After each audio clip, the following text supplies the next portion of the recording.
राधे राधे।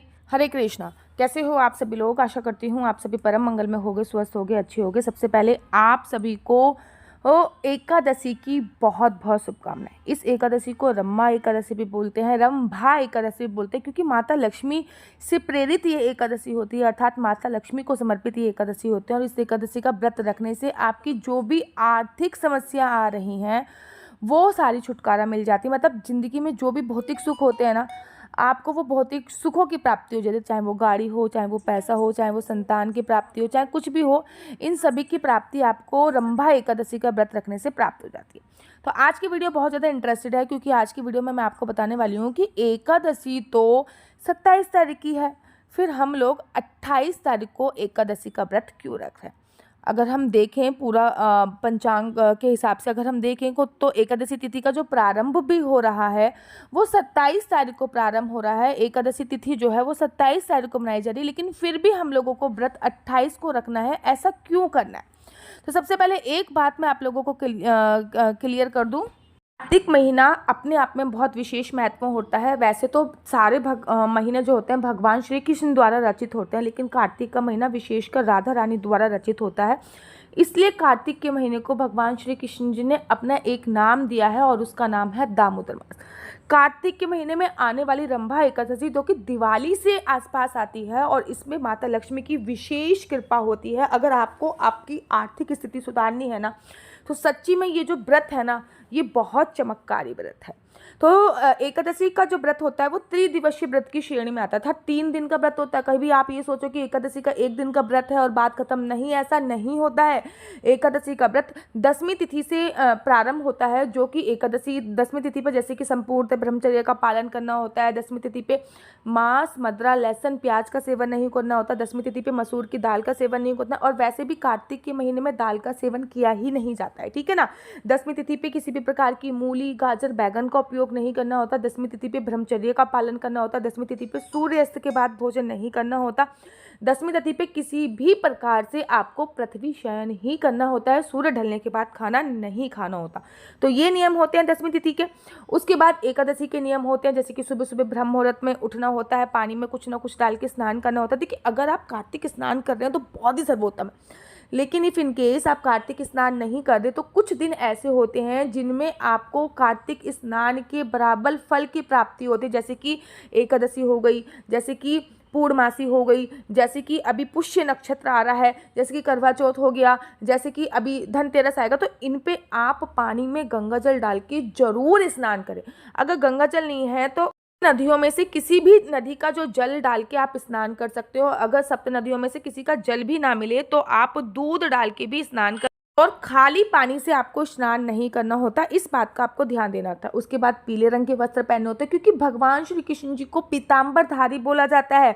उनको पीले रंग के जो वस्त्र होते हैं वो बहुत बहुत बहुत ज़्यादा प्रिय है। उसके बाद संकल्प लेना होता है, ठीक है ना। हर एकादशी में संकल्प का विशेष महत्व होता है। मैं तो ये कहती हूँ हर व्रत में ही संकल्प का विशेष महत्व है। संकल्प की पावर आप लोग जानते हो।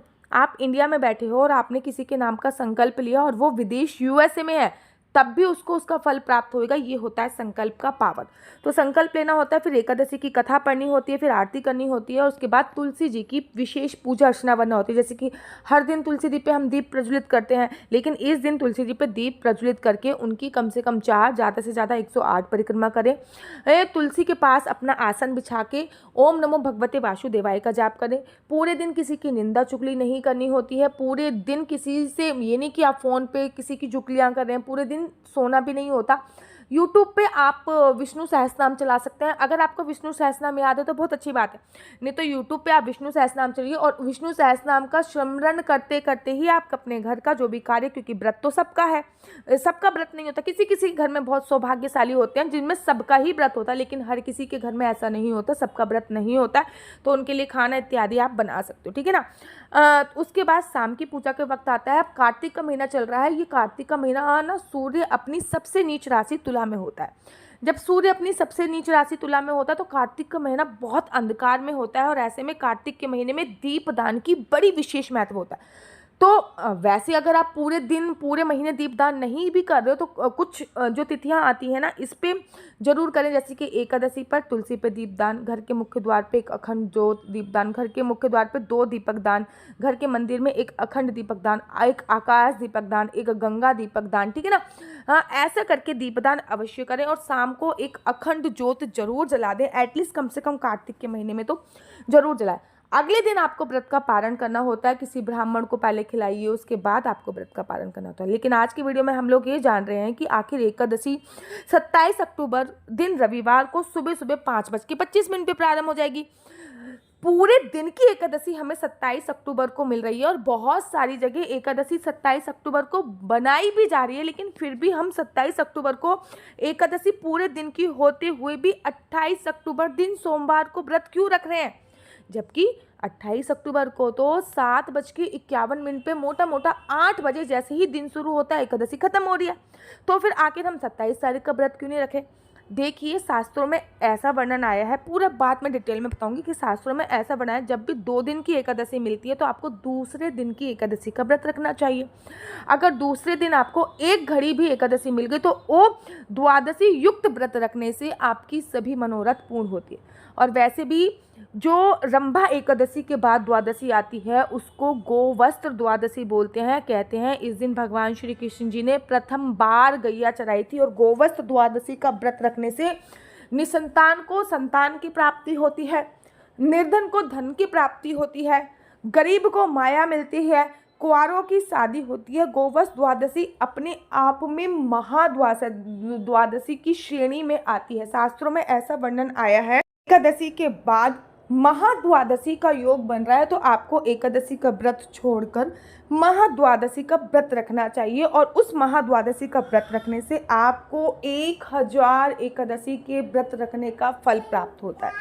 एक बात याद रखिए, जब आप महाद्वादशी का व्रत रख रहे हैं तो इस बात रखने से आपको एक ही एकादशी का फल प्राप्त होगा। लेकिन अगर आप एकादशी के बाद अगर कोई महाद्वादशी पड़ रही है, द्वादशी पढ़ रही है या फिर गोवस्त्र द्वादशी पढ़ रही है या फिर त्रिपुष्कर योग पढ़ा है जिसमें 3 तिथि आती हैं, उसका व्रत रखना चाहिए। एकादशी का व्रत आपको स्किप कर देना चाहिए, क्योंकि एकादशी का व्रत रखने से आपको 1 दिन का व्रत का फल मिलता है, लेकिन त्रिपुष्कर योग, महाद्वादशी, गोवस्त्र द्वादशी का व्रत रखने से आपको 1000 एकादशी के व्रत रखने का फल प्राप्त होता है। तो सोचिए कितनी इंपॉर्टेंट एकादशी है, ठीक है ना। अगर आप 27 तारीख को व्रत रख रहे हो तो कोई भी संदेह नहीं है कि आपको एक एकादशी के व्रत रखने का फल प्राप्त होगा ही होगा। लेकिन अगर आप 28 तारीख को व्रत रख रहे हो तो आपको 1000 एकादशी के व्रत रखने का फल प्राप्त होने वाला है। आप सोचिए कि 28 तारीख को व्रत रखना कितना कितना कितना ज़्यादा सर्वोत्तम है। साथ ही के साथ कुछ बातों का आपको विशेष तौर पे ध्यान देना है, जैसे कि अगर आप चावल खाने के लिए छोड़ते हो एकादशी की, केवल हमें एकादशी इसलिए नहीं रखनी कि चावल खाना है, तो आप 27 तारीख को चावल मत खाइए। 28 तारीख को एकादशी सुबह सुबह विश्राम हो जाएगी तो 28 तारीख को चावल का सेवन किया जा सकता है, ठीक है ना। केवल चावल खाने के लिए छोड़ते हो तो 27 तारीख को चावल नहीं खाओगे। 28 तारीख को सुबह आप एकादशी का व्रत का संकल्प लोगे, एकादशी की पूजा अर्चना वंदना करोगे। साथ ही के साथ 28 तारीख को शाम को प्रदोष के समय गोवस्त्र द्वादशी की भी पूजा अर्चना वंदना करनी है। सोचिए, एकादशी का तो व्रत रख ही रहे हैं क्योंकि सूर्योदय के साथ एकादशी तिथि मिली है, साथ ही के साथ गोवस्त्र द्वादशी की भी पूजा अर्चना वंदना करने का आपको फल मिलेगा, वो आपको शाम को करनी ही करनी है। एक बात का आपको विशेष तौर पे ध्यान देना है कि जब भी एकादशी 2 दिन होती है तो सूर्योदय के साथ तो हमें दोनों दिन की, देखो इस बार तो सूर्योदय के साथ हमें दोनों दिन की एकादशी मिल रही है, लेकिन जो भी एकादशी द्वादशी युक्त होती है उस एकादशी का फल रखने से, व्रत रखने से आपको अनंत गुना फलों की प्राप्ति होती ही होती है। इस बात का आपको विशेष तौर पे ध्यान देना होता है। व्रत का आपको संपूर्ण फल तभी मिलता है जब आप सही समय पर सही तिथि पर एकादशी के व्रत का पारण करें। और वैसे भी अगर आप 27 तारीख को व्रत कर रहे हो ना तो पारण का टाइम आपको 1 तारीख को मिल रहा है। तो अगर मैं क्या करूँगी, बड़े सारे लोग ये भी पूछते कि दीदी आप क्या करोगे। बेसिकली मैं दोनों दिन का व्रत रखूँगी, मैं 27 को भी रखूँगी, मैं 28। इस बार ना इस महीने बहुत ही ज़्यादा व्रत आ गए हैं, या तो फिर मैं 28 को व्रत रखूँगी, कोशिश करूँगी कि मैं दोनों दिन व्रत रखूँ। जो लोग निर्जला व्रत रखते हैं वो 27 को फलाहार खा के व्रत रखेंगे, 28 को निर्जला व्रत रखेंगे। मैं निर्जला व्रत नहीं रख पाती, मैं फलाहार खा के ही व्रत रखती हूँ, तो मैं दोनों दिन ईजिली व्रत रख लूँगी, क्योंकि इस महीने बहुत व्रत हुए। पहले नवरात्रि आया, फिर एकादशी आई, हाँ, फिर करवा चौथ आ गया, फिर अहोई अष्टमी आ गई, फिर पूर्णमासी आ गई, और अभी दोबारा से होई अष्टमी के बाद फिर व्रत आ रहा है करवा चौथ का, और सॉरी एकादशी का। तो इस महीने बहुत सारे ही व्रत इत्यादि हो गए हैं। तो मेरी बेटी भी मेरा दूध पीती है, लेकिन मैं फिर भी कोशिश करूंगी कि मैं 27 और 28 दोनों दिन के ही व्रत रखूं। और अगर मैं 27-28 दोनों दिन के व्रत नहीं रख पा रही हूँ तो मैं 28 तारीख को व्रत को प्रधानता दूंगी। 28 तारीख का ही व्रत मैं बहुत धूमधाम से करूंगी। तो आपको ये वीडियो मेरे ख्याल से पूरा डाउट आपका क्लियर हो गया होगा कि 27 तारीख की एकादशी है, हम लोग 28 तारीख को एकादशी का व्रत क्यों रख रहे हैं। ये जो मेरा नंबर दिया हुआ है 4 बार 9 20 25 65, ये कुंडली दिखाने का नंबर है। केवल आपको अपनी डेट ऑफ बर्थ भेजनी है और समय भेजना। अगर समय भी नहीं पता तब भी चलेगा। डेट ऑफ बर्थ और स्थान के माध्यम से आप जान सकते हैं कि आपका बच्चा जॉब करेगा या बिजनेस करेगा। बिजनेस करेगा तो किस फील्ड में आपका बिजनेस करना है, आप जान सकते हो कि आपको कुंडली में क्या बिजनेस का योग है। अगर आपको बिजनेस करना है तो किस चीज़ का आपको बिजनेस करना है, जॉब करनी है तो किस फील्ड में आपको जॉब करनी है, किस फील्ड में आपका बच्चा जाना चाहिए, संतान प्राप्ति का योग आपको कब बन रहा है, संतान प्राप्ति के लिए शुभ मुहूर्त आपके लिए कौन सा है, क्योंकि उत्तम मुहूर्त पे संतान प्राप्ति की अगर करी जाती है तो बहुत योग्य संतान की प्राप्ति होती है। तो शुभ मुहूर्त संतान प्राप्ति के लिए कौन सा है। आपके हस्बैंड वाइफ में आपस में नहीं बन रही है तो आप क्या उपाय कर सकते हैं, या फिर अगर आप अपनी ज़िंदगी में कुछ करना चाहते हैं तो क्या जॉब कर सकते हैं, क्या कर सकते हैं। ये सभी जानकारी, लकी नंबर, लकी कलर, राजयोग है कुंडली में या नहीं है, ये सभी जानकारी मैं आपको कुंडली के माध्यम से प्राप्त कराती हूँ। एक बात याद रखिए, कुंडली देखना बिल्कुल भी फ्री नहीं है, कुंडली देखने के थोड़े से चार्जेस हैं।